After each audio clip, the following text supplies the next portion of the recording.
Elle est au centre de toutes les attentions et divise la communauté scientifique. La chloroquine, un médicament conçu à l'origine pour lutter contre le paludisme.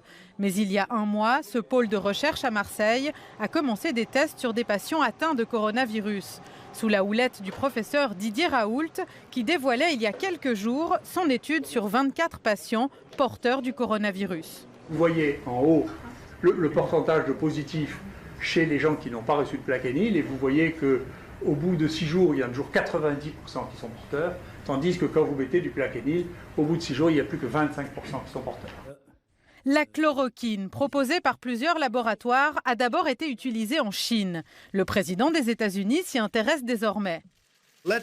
Voyons si ça marche. Ça pourrait ou ça ne pourrait pas. Je le sens plutôt bien, mais qui sait ? Selon nos informations, en Suisse, la chloroquine commence à être prescrite. À l'hôpital cantonal de Genève, elle fait désormais partie des traitements administrés aux patients infectés par le Covid-19, même si le chef des maladies infectieuses reste très prudent.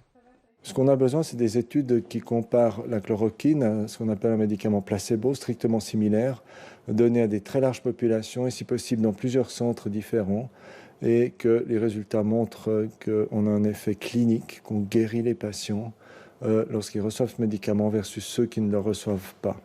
Au CHUV, la chloroquine a été prescrite ces dernières semaines à des patients sévèrement atteints.